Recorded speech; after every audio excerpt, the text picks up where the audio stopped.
Pode começar, Vivian. Deus, Pai misericordioso, Jesus, irmão e mestre, amigos espirituais aqui reunidos, mais uma vez agradecemos a oportunidade desse aprendizado, pedindo a presença dos nossos amigos espirituais e que cada um possa receber aquilo que necessita. Pedimos amparo para cada um das nossas famílias e por aqueles que necessitam. Assim, pedimos permissão para iniciar mais esse estudo. Bom, Olha a parte. capítulo 28, escritores. Guardai-vos dos escribas, que gostam de andar com vestes compridas. Jesus, Marcos. As letras do mundo sempre estiveram cheias de escribas que gostam de andar com vestes compridas.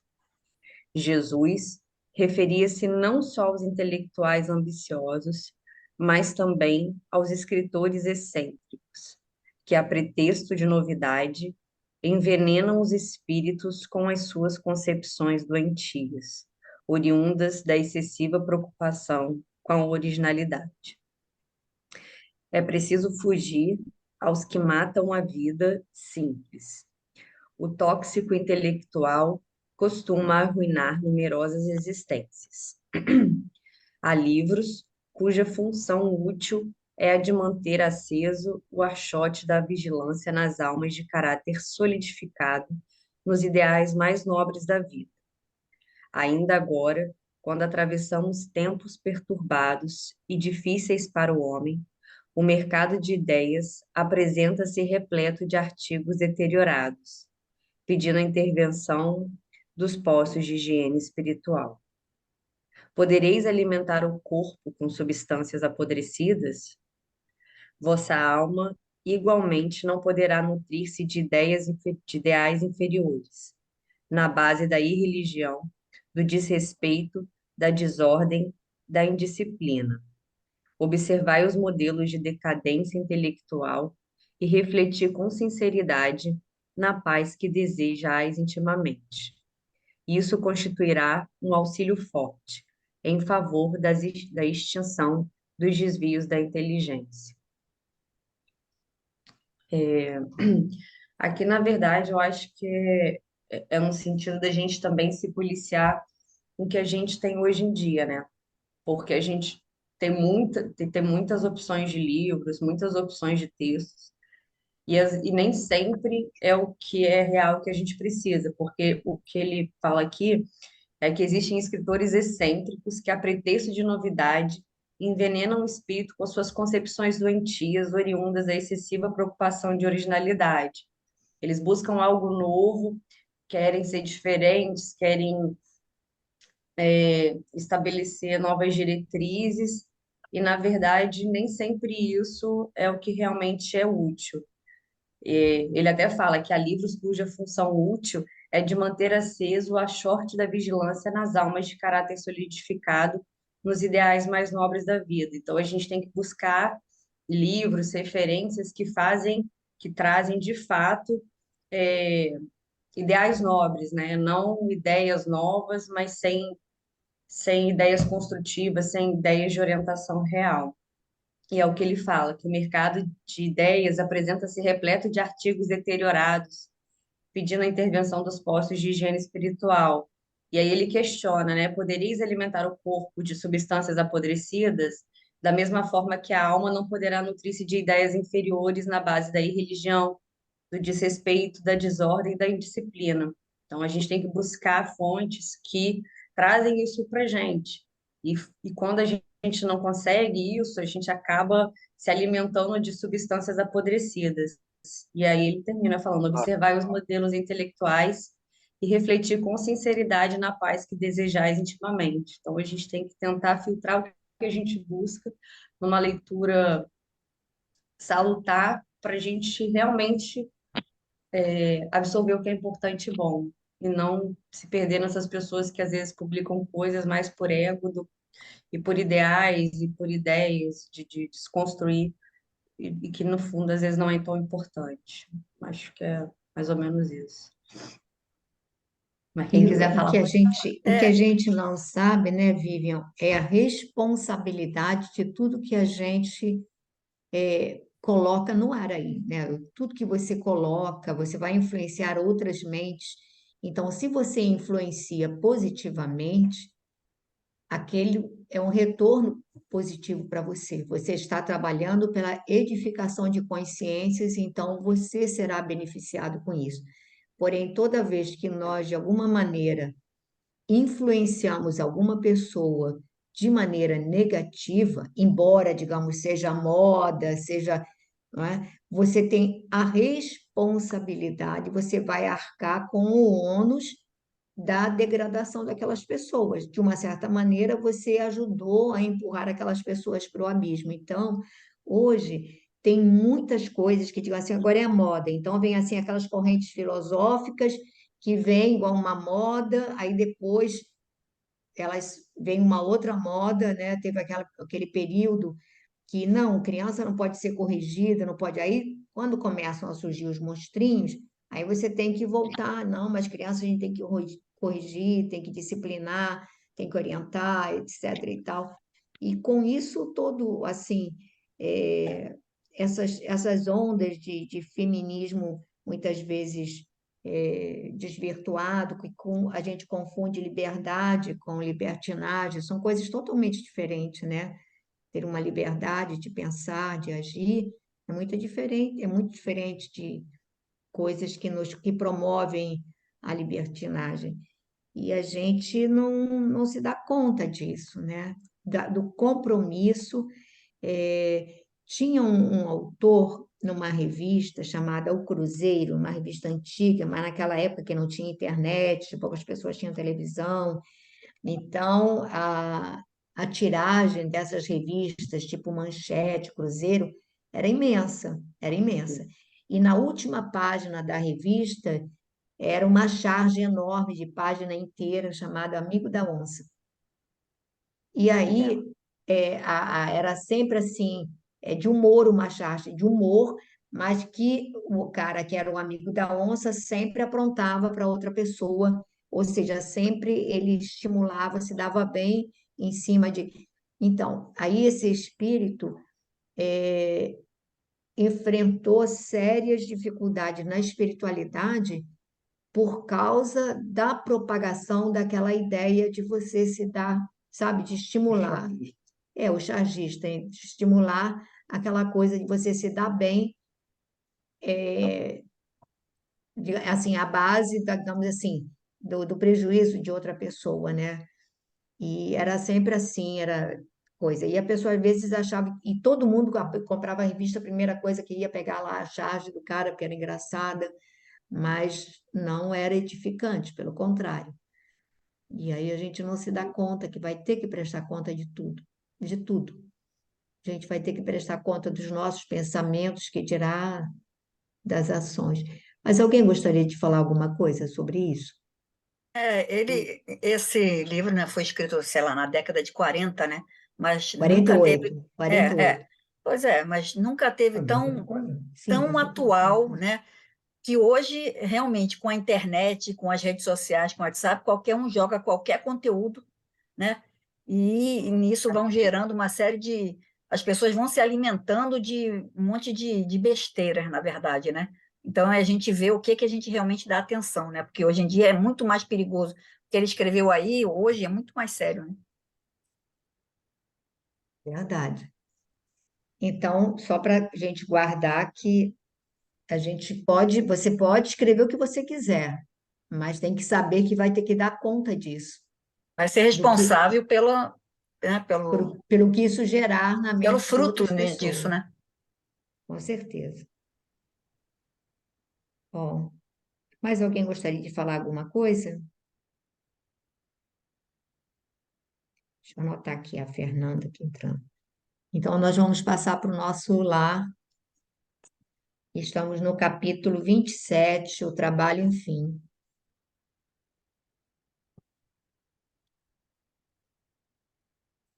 Tânia, você gostaria de ler um pouquinho? Não? Se não quiser, não tem problema. Não.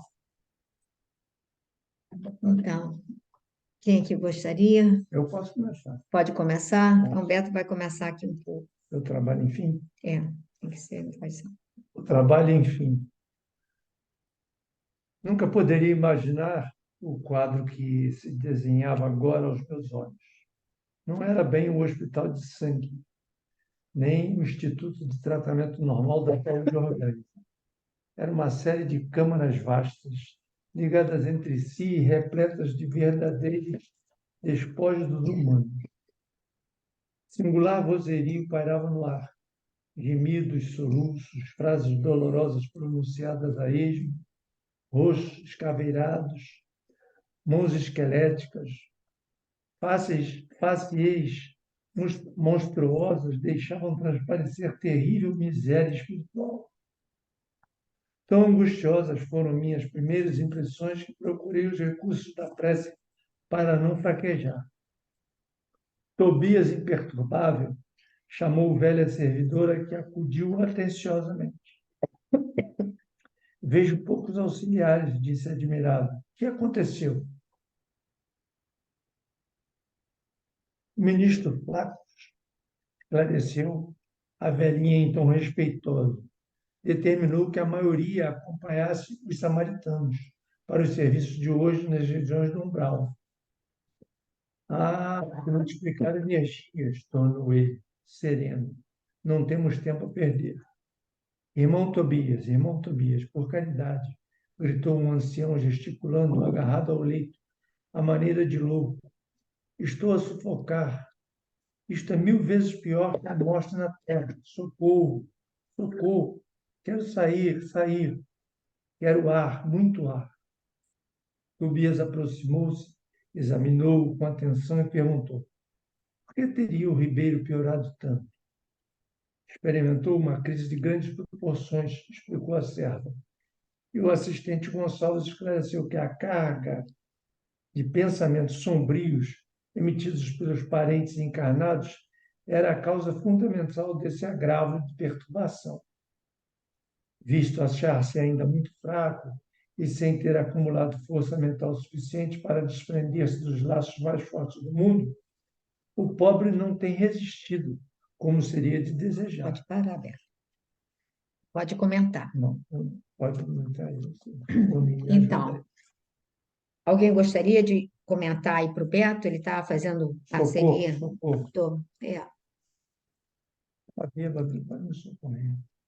Babi, Fernanda, Vivian, quem pode comentar aí para ele? Ninguém? Aqui, na verdade, logo que ele chega, né? Porque nos capítulos anteriores ele estava só lá no início, né? No prefácio, para ver o que ia acontecer. E aí, quando ele chega ao hospital, ele vê que é um pouco diferente do que ele estava acostumado aqui na Terra, né? E tanto é que ele fala, não era bem um hospital de sangue nem um instituto de tratamento normal da saúde orgânica. E aí ele vai descrever, né, que era uma série de câmaras vastas ligadas entre si e repleta de verdadeiros despojos humanos. Porque a gente aqui até vê alguma coisa, mas imagino que nada parecido Com do que ele despojos. Despojos é alguém, é digamos assim, em condições degradado, cadavéricas, né? bem degradado. E aí ele segue descrevendo que ele ouvia vozerios, gemidos, soluços, frases dolorosas pronunciadas aí, rostos escaveirados, e assim, descreve um quadro bem feio, né, pra gente que aqui que não tá Bem feio. acostumado e, né, assustador para quem, né, não convive com aquilo. E aí ele fala que aquilo deixou ele tão confuso e aí ele abre mão de uma coisa que a gente às vezes não costuma fazer, né? Ele fala, procurei os recursos da prece para não fraquejar. Então, naquele momento, ele tenta voltar através da prece para tentar fazer o que ele, né, se dispôs a fazer ali. E aí ele segue ali com Tobias e aí um dos enfermos começa a falar, né, que estava sentindo falta de ar, pediu ajuda várias vezes, né? E aí o Tobias explica para ele, na verdade o Tobias questiona o que tinha acontecido, e aí eles falam que na verdade os pensamentos de quem estava aqui, dos familiares, tinham perturbado ele, porque, né, ainda estava ligado, isso estava atrapalhando essa recuperação dele. E aí, acho que foi até aí que o Beto leu, não Foi foi? até aí, foi até aí. Foi até aqui. Então, a gente não, às vezes, né, não se dá conta, porque às vezes a gente tem uma imagem e você pergunta como está fulana? Você tem uma visão, fulano está bem, está relativamente sendo amparado, assistido e tudo mais. E de repente você percebe a pessoa que você acha que estava bem, desestruturada, desequilibrada, em processo de sofrimento. Aí você pergunta, ó, o que que houve? Não é? É igual aqui na Terra. O que que houve é que as pessoas aqui ficaram mandando um monte de pensamentos, digamos assim, desajustados, às vezes é aquela saudade meio desesperada, são sentimentos, são apelos, são invocações, aquela coisa assim, onde você está, como está, enfim, que me deixou, aquelas, tem uma série de apelos, né, de interpelações que chegam para a pessoa, mas chegam como alfinetadas de sofrimento, de que são pensamentos, por exemplo, não é um pensamento amoroso, quando se diz assim, eu estou com saudade, onde você esteja, que você seja envolvido em vibrações amorosas. Quer dizer, você envia conforto, você envia calma, você envia, né? Agora, se você quer transferir para o outro para que ele possa, digamos assim, atender aos seus apelos, resolver os seus problemas. Imagina, você joga o seu desespero, o seu desequilíbrio para a pobre criatura que também está precisando se equilibrar, ela precisa de força se equilibrar. Eu tenho uma vizinha nossa, ela agora não mora mais aqui, está morando em Mendes. E aí uma vez ela me disse assim que tinha, o marido dela tinha falecido assim de infarto, assim, no dia para o outro infartou e ela estava com dificuldades, coisa e tal, e ficava apelando. Aí ela virou, veio me perguntar que ela tinha sonhado com ele. Ela disse: Olha, ele sentou a minha cabeceira da cama e ele falou assim: Para de me chamar, eu não tenho condições de te ajudar. E ela ficou tão assim, assim, inquieta, e ela veio me perguntar o que que significaria aquilo. Eu tive que explicar. Mas aí eu expliquei e disse, olha, é porque ele no momento, quer dizer, não sei que tipo de apelo, não sei que tipo de interpelação ela emitia para ele, mas aquilo o torturava. E ele, ao invés de conseguir, digamos assim, forças para caminhar, ele era atraído para o ambiente de casa, era atraído, envolvido ali naquele, e não conseguia se desprender, não conseguia ser beneficiado. Então, a gente, às vezes, não se dá conta do mal que a gente pode fazer. Aí você vai dizer, mas é por amor. Mas amor que aprisiona é amor egoísta, não é amor, né? Quando a gente ama de verdade, a gente, o bem da criatura amada fica em primeiro lugar antes do nosso desejo, né? Do nosso. Então a gente tem que prestar muita atenção de tudo, né, gente? Acho que a gente não imagina o poder que o pensamento da gente tem, né? Então a gente É acha que verdade. naquele momento você está pensando e que isso não chega a quem, em quem você, né, Uhum. está ali pedindo, chorando, lamentando. Acho que na hora que a gente conseguir entender que nosso pensamento chega de uma forma ou de outra, acho que a gente se policiar realmente para isso, para tentar pelo menos emanar coisas boas para tentar ajudar. E a mesma coisa das lembranças, daquela pessoa que fica rememorando histórias, né? Então, a gente foi o que falou na página inicial. Que tipo de história você vai trazer à tona? Se for uma história que enobreça, beleza.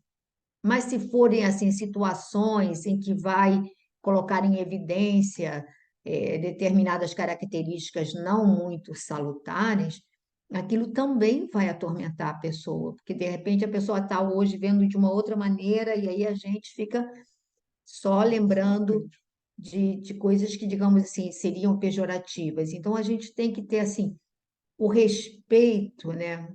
O respeito pelo irmão que partiu, o respeito à sua memória. Então, se a gente não puder trazer coisa boa, é melhor não trazer, a gente evitar, porque não vai ajudar, né?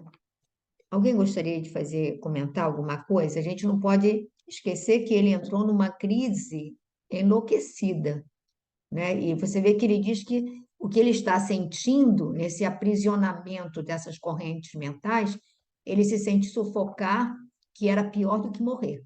Então, você imagina o mal-estar que aquelas pessoas podem estar enviando, né?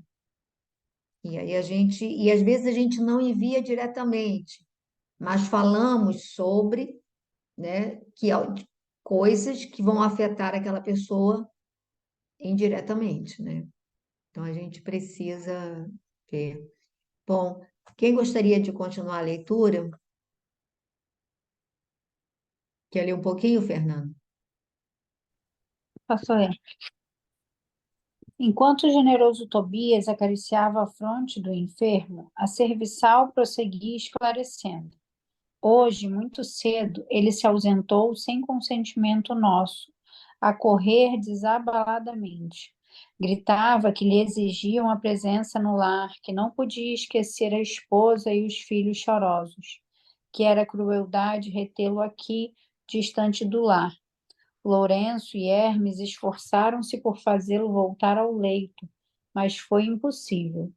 Deliberei então aplicar alguns passes de prostração, subtrair-lhe as forças e a motilidade em benefício dele mesmo. Fez muito bem, acentuou Tobias pensativo. Vou pedir providências contra a atitude da família. É preciso que receba maior bagagem de preocupações para que nos deixe o Ribeiro em paz. Fixei o doente, procurando identificar-lhe a expressão íntima, verificando a legítima expressão de um dementado. Ele chamara Tobias como uma criança que conhece o benfeitor, mas acusava profundo alinhamento de quanto se dizia a seu respeito. Notando minha admiração, o novo orientador explicou. O pobrezinho permanece na fase de pesadelo, em que a alma pouco mais vê e ouve que as aflições próprias. O homem, meu caro, encontra na vida real o que amontoou para si mesmo. Nosso Ribeiro deixou-se empolgar por numerosas ilusões. Eu quis indagar da origem dos seus padecimentos, conhecer-lhe a procedência e o histórico da situação.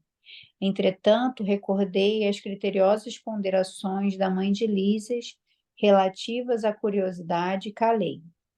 Tobias dirigiu ao enfermo generosas palavras de otimismo e esperança.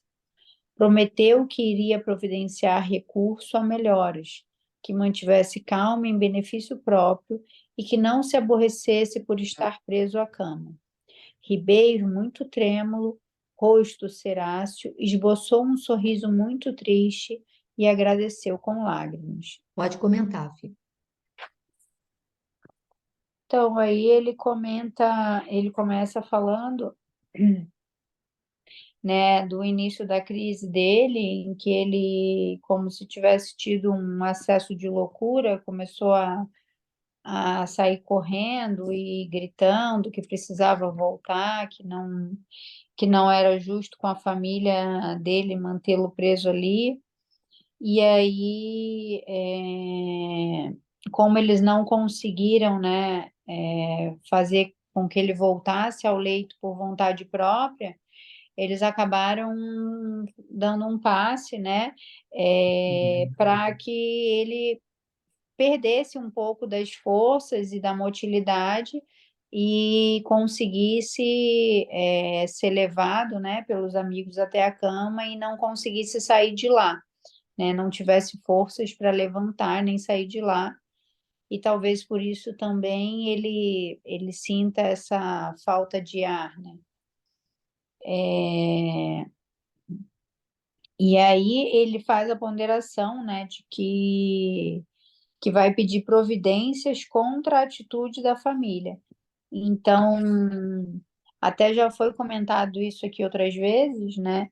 Ele pede uma maior bagagem de preocupações, né? Ou seja, que a família enfrente outras dificuldades, outros problemas, e que esqueça temporariamente, né, do Ribeiro, né, que dê um pouco de paz para o Ribeiro, né, desvie um pouco a atenção deles. E aí são aqueles problemas que não estavam, né, reservados para nós e que a gente acaba gerando, produzindo, ou angariando por conta das nossas atitudes, né? E, e aí ele fala aqui do estado mental, né, do Ribeiro, que como se ele tivesse num constante pesadelo, assim, onde ele tem uma visão muito limitada e acaba vivenciando ali aquelas aflições, aqueles sentimentos, né, que foram os que ele cultivou durante a vida, né? Ele coloca aqui que deixou-se empolgar por numerosas ilusões. Aí eu acredito que seja aquela busca, né, pela recompensa aqui na Terra material, né, a busca pelo sucesso, ou pelo dinheiro, ou pela posição social, enfim, e pelas facilidades, e esqueceu de que nada disso seria levado com ele, né? E nada disso serviu para promover o seu crescimento pessoal, né? Interior. E aí o André Luiz relata que ele até ficou curioso para saber o porquê, né, dele estar passando por aqueles sofrimentos, o porquê dele estar naquele estado, mas lembrou da advertência da dona Laura, né, que as perguntas, se são fruto só de curiosidade para saciar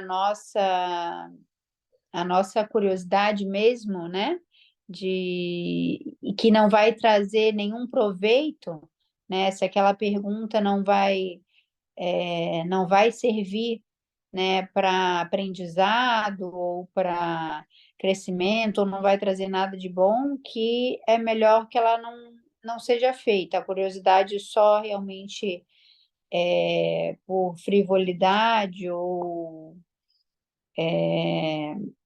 como por, né, que a gente gosta a gente quer saber, né, da vida do outro, quer saber o que se passa, mas muitas vezes só para a gente poder fazer os nossos julgamentos, né, ou poder falar, viu, eu falei que não era assim, nunca me enganou. Na maioria das vezes a gente não quer saber de fato para poder ajudar, né? E que é mesmo só para saciar a nossa curiosidade. E aí ele entendeu que era melhor ele permanecer calado e, e só observar a situação. E aí o Tobias conversa com o Ribeiro, né, que aparentemente já se encontra um pouco mais calmo, né, mas ainda bem abatido, triste, né, mas eu acho que já mais calmo diante da situação que ele estava antes.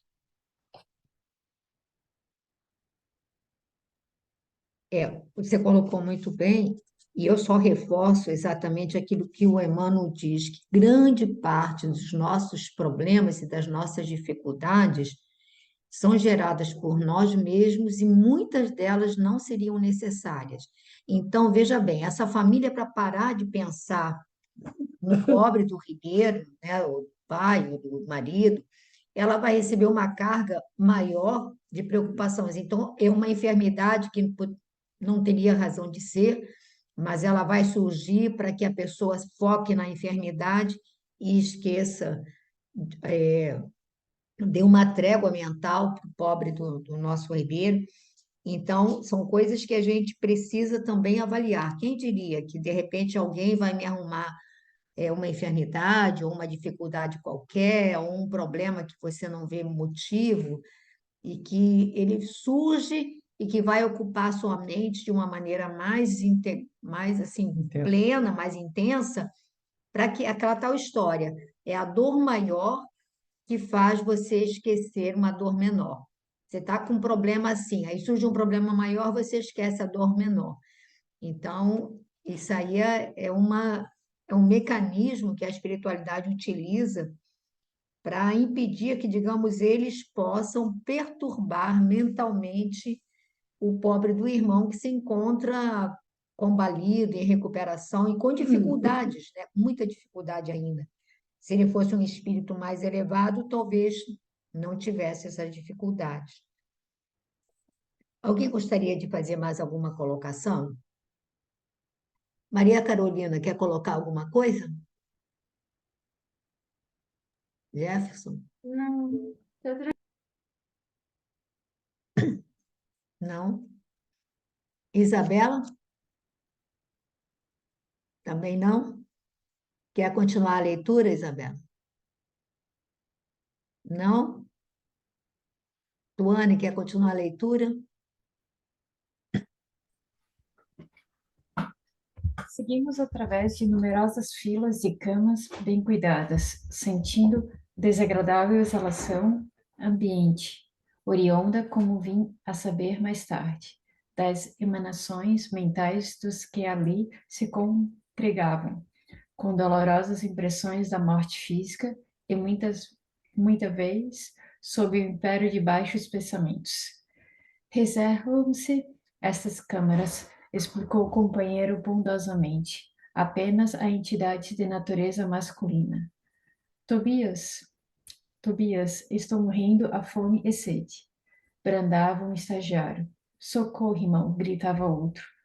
Por amor de Deus, não suporto mais, exclamava ainda outro. Coração alanceado ante o sofrimento de tantas criaturas, não contive a interrogação penosa. Meu amigo, como é triste a reunião de tantos sofredores torturados. Porque este quadro angustioso? Tobias respondeu sem se perturbar. Não devemos observar aqui somente a dor e desolação.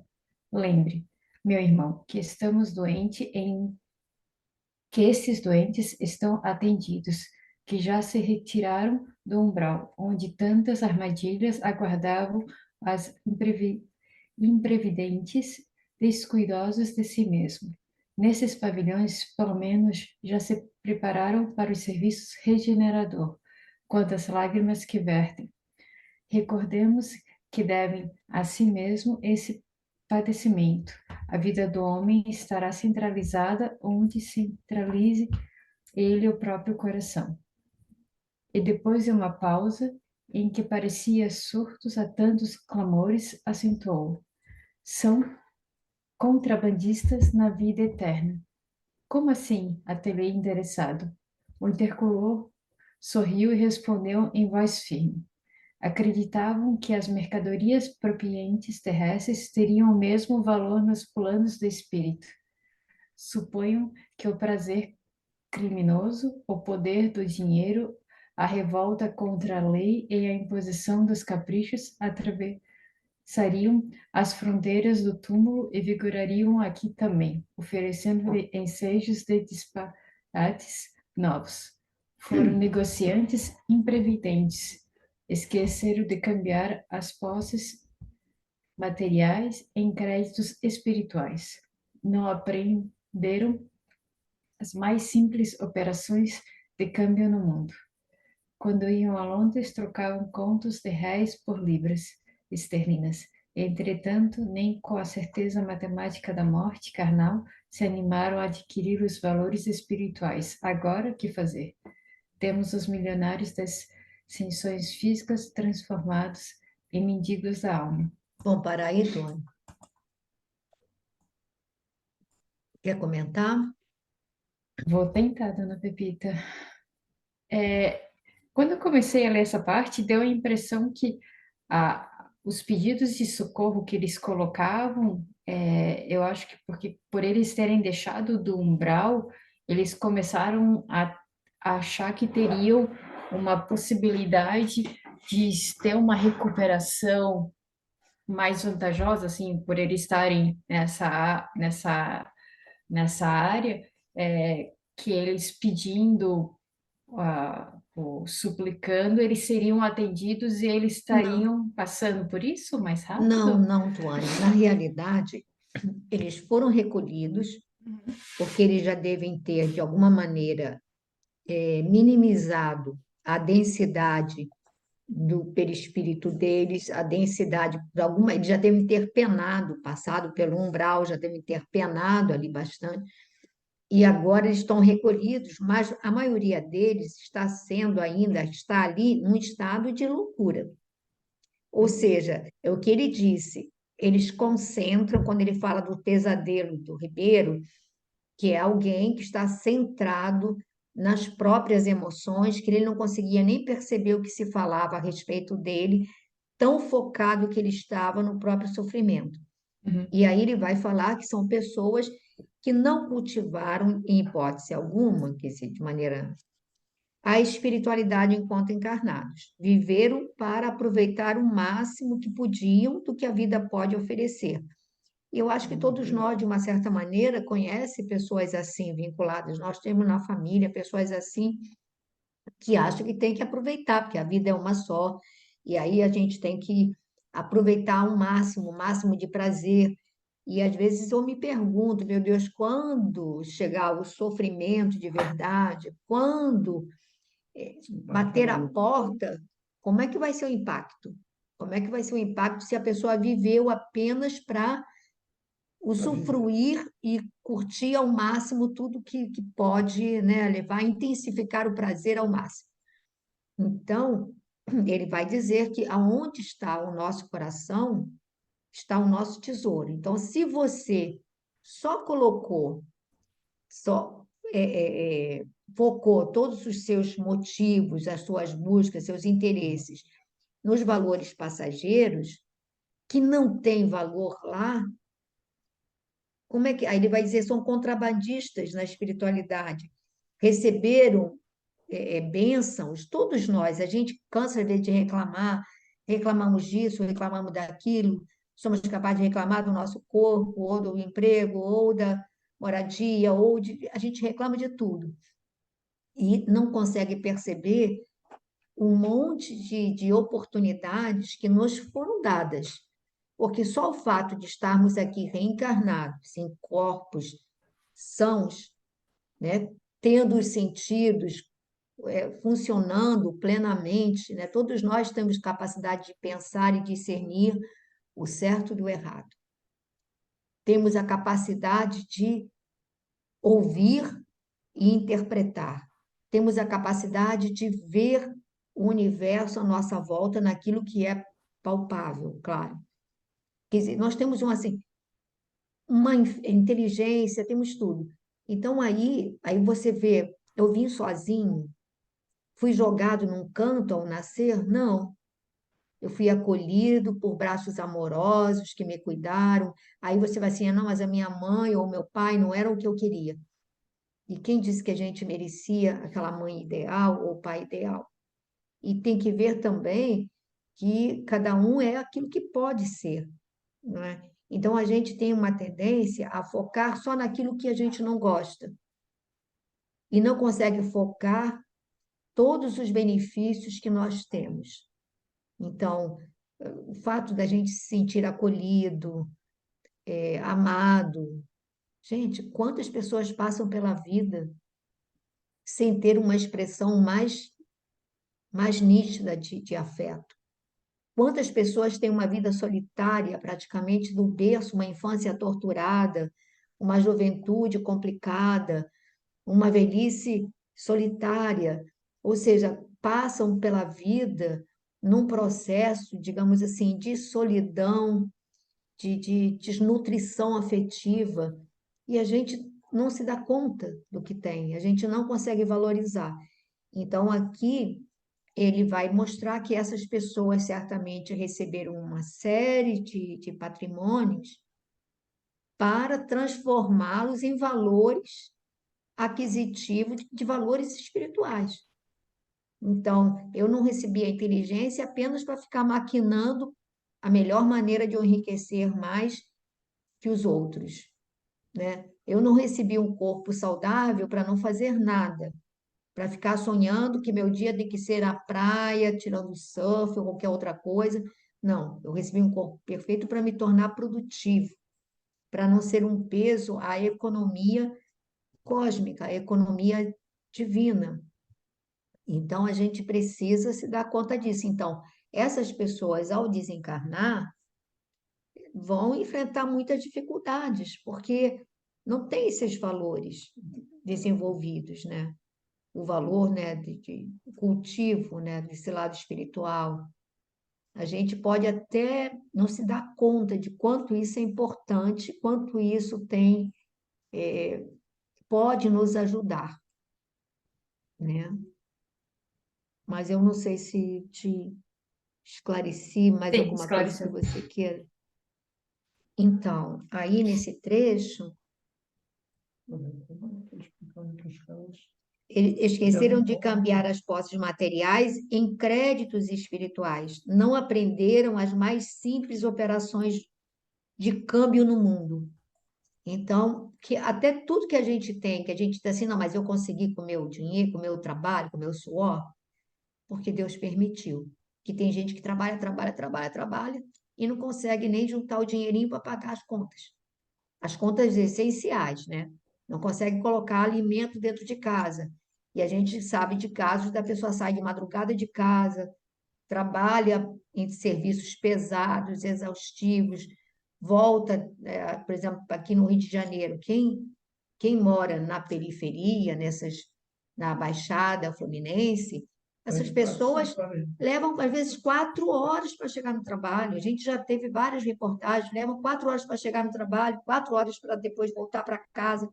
Quer dizer, essa pessoa não tem nem tempo para descansar ou para conviver com a família, para ganhar, às vezes, um salário, né, relativamente sofrível, não é? E a gente não valoriza o que a gente tem. A gente não valoriza, né? É uma tendência que a gente tem. E aí ele vai falar de temos os milionários das sensações físicas transformados em mendigos da alma. Isso é o que esses irmãos são aí.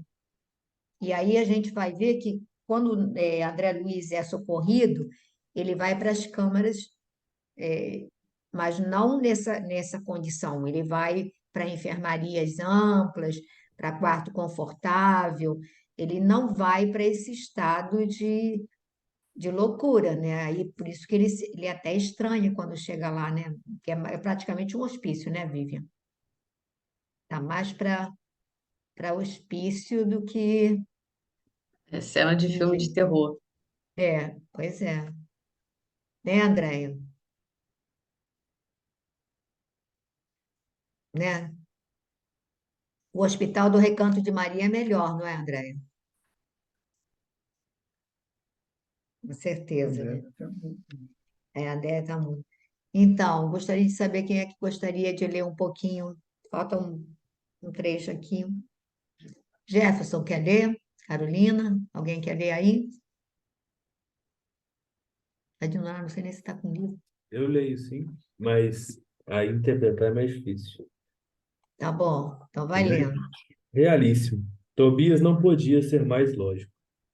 Meu novo instrutor, após distribuir conforto e esclarecimento a granel, conduziu-me à vasta câmara anexa, em forma de grande enfermaria, notificando: vejamos alguns dos infelizes semimortos. Narcisa, a servidora, acompanhava-nos solista. Abriu-se a porta e quase cambaleei ante a surpresa angustiosa. 32 homens de semblantes patibular permaneciam inertes, inertes em leitos muito baixos, evidenciando apenas leves movimentos de respiração. Fazendo gestos significativos com o indicador, Tobias esclareceu: estes sofredores padecem um sono mais pesado que outros de nossos irmãos ignorantes. Chamando-lhes crentes negativos. Em vez de aceitarem o Senhor, eram vassalos intransigentes do egoísmo. Em vez de crerem na vida, no movimento do trabalho, admitiam, admitiam somente o nada, a imobilidade e a vitória do crime. Converteram a experiência humana em constante preparação para um grande sono. E como não tinham qualquer ideia do bem a serviço da coletividade, não há outro recurso senão dormir em longos anos, em pesadelos sinistros. Não conseguia externar meu espanto. Muito cuidadoso, Tobias começou a explicar, a Aplicar. aplicar passes de fortalecimento sob meus olhos atônitos. Fim da operação nos dois primeiros, começaram ambos a expelir negra substância pela boca, espécie de vômito escuro e viscoso, com terríveis emanações cadavéricas. São fluidos venenosos que segregam, explicou Tobias, muito calmo. Narcisa fazia o possível por atender prontamente à tarefa de limpeza, mas debalde. Grande número deles deixava escapar a mesma substância negra e fétida. Foi então que, instintivamente, me agarrei aos petrechos de higiene e lancei-me ao trabalho com ardor. A servidora parecia contente com o auxílio humilde do novo irmão, ao passo que Tobias me dispensava olhares satisfeitos e agradecidos. O serviço continuou por todo o dia, custando-me abençoado suor, e nenhum amigo do mundo poderia avaliar a alegria sublime do médico que recomeçava a educação de si mesmo na enfermagem rudimentar. Você quer comentar? É? Vai, amor. É, quanto mais ele adentrava assim nas câmaras, na enfermaria, né, mais ele via uma situação precária, ia meio que piorando, Os quadros. os quadros eram mais graves. E aí ele ficou bem espantado com isso. Até que Deixa eu ele ver. cambaleia numa hora que ele entra. Ele ficou bem angustiado. Tá. E aí o Tobias explicou para ele que eram pessoas que na vida terrena não aceitavam o Senhor, que eles eram servos intransigentes do egoísmo, que em vez de crerem na vida, no movimento, no trabalho, admitiam somente o nada, a imobilidade e a vitória do crime. Então, assim, como eles não... Foi o que eu entendi, não sei se está certo.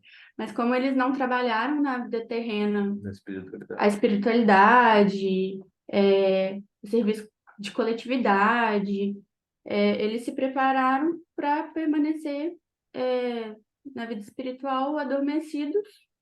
Se regenerando. Não, na verdade, dormiram longos anos em pesadelos sinistros. Por causa dessa pobreza espiritual. Isso. E aí eles começam os trabalhos, aplicando os passos. Ele fica... E aí começa a sair fluidos venenosos que segregam.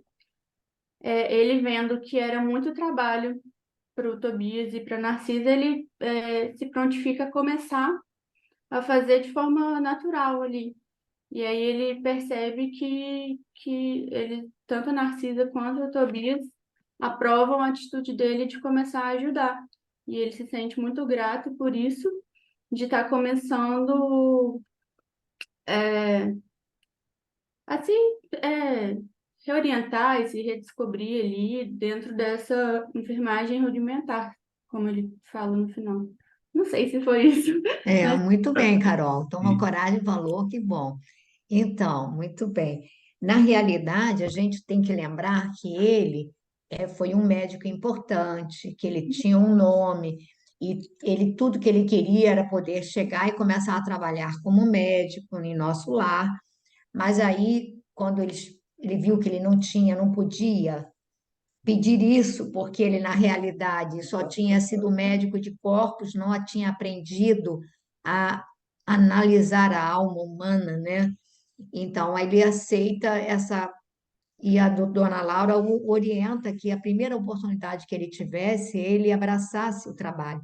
Uhum. Então, ele começar, alguém que era um médico tão importante, tão isso, começar limpando o vômito, e não era qualquer vômito. E repara, esse vômito, que eram esses fluidos venenosos, é fruto das vibrações tóxicas que esses irmãos produzem. E se essas vibrações são tão tóxicas, é porque a mente deles está totalmente adoecida, né? Desvirtuada, digamos assim, dos princípios mais nobres. E aquilo que vocês falaram, imagina, a mente tem muito poder. Então, se você se convence durante a vida que, olha, não existe nada, morreu, acabou, você vai com essa ideia de que morreu e acabou. E se essa pessoa não teve ações nobres, porque ela pode até dizer que não acredita na vida depois da morte, mas ser uma pessoa caritativa, ser uma pessoa que se envolve ajudando outras pessoas.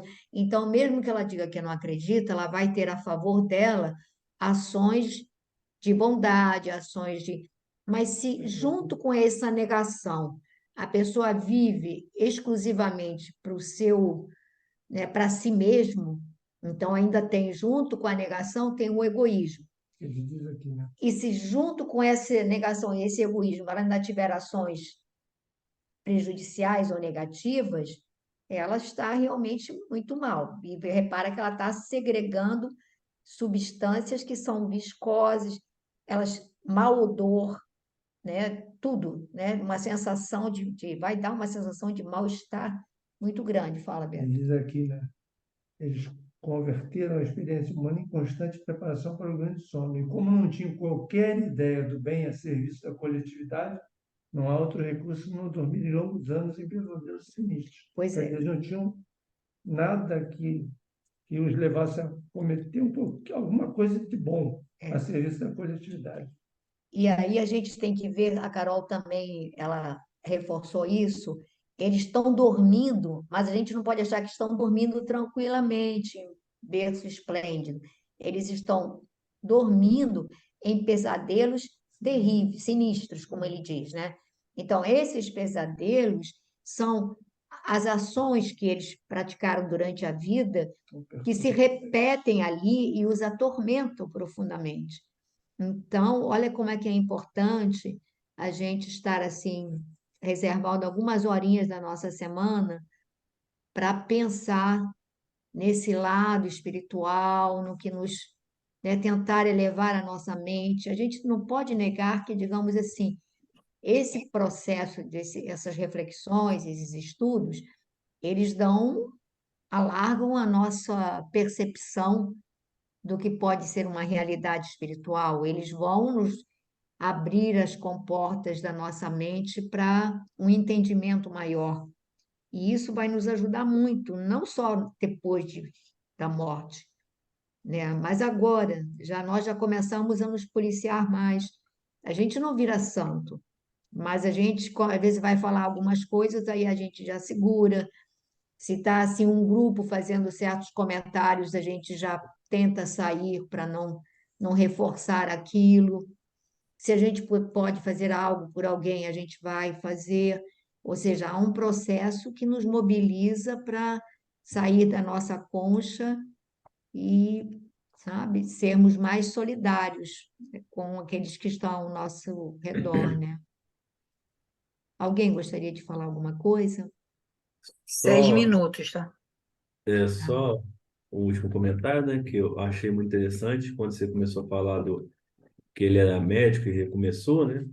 Como é que eu fiquei muito, né, assim, interessado quando ele fala que nenhum amigo no mundo poderia avaliar a alegria dele ao recomeçar como de médico, como na enfermagem rudimentar. né? Acho que o sinalzinho foi, foi bem legal. É. Então, Fernanda, você está conseguindo cantar alguma coisa para gente? Alguma coisa simples? Posso. Hoje eu tô com mais sono que no relapso. Eu estou vendo que você está aí meio sonada.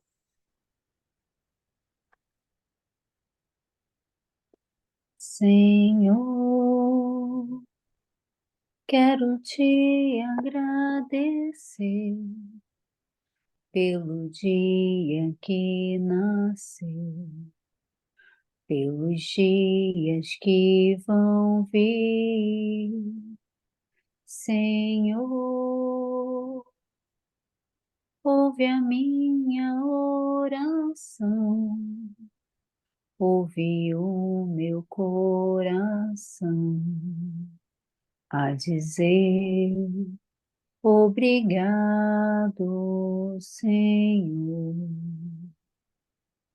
a dizer obrigado, Senhor. Quero te agradecer pelo dia que nasceu, pelos dias que vão vir. Senhor, ouve a minha oração, ouve o meu coração a dizer obrigado, Senhor, a dizer obrigado, Senhor. Então, nesse momento, agradecemos a Deus, nosso Pai de infinito amor, pela dádiva da vida, pelos corpos que nos permitem a experiência que estamos vivenciando agora, por estarmos, Senhor, em meio de famílias que nos amam, que nos acolhem, pela capacidade de pensar e discernir, pelo aconchego de nossos lares, pelos amigos, pela proteção espiritual com que nos tutelais. Obrigada, Jesus. Vê, Senhor, as nossas dificuldades. Vê, Mestre querido, como somos pequeninos, como temos dificuldade de seguir os passos. Fortalece a nossa vontade de nos melhorarmos. Fortalece o nosso querer para que possamos combater as nossas más tendências e desenvolver as sementes do bem que colocastes em nosso coração. Te pedimos, Mestre querido, que possas abençoar os nossos irmãos que hoje não puderam comparecer, a nossa irmã Thelma, o nosso querido irmão João, a Joana, a Camila, que onde quer que estejam, Senhor, sejam envolvidos e amparados por Ti. Pedimos também por todos os espíritos que se encontram unidos a nós neste momento, por aqueles que nos acompanham, que eles sejam igualmente amparados e abençoados por Ti. E assim, Senhor, fica conosco agora e sempre, que assim seja.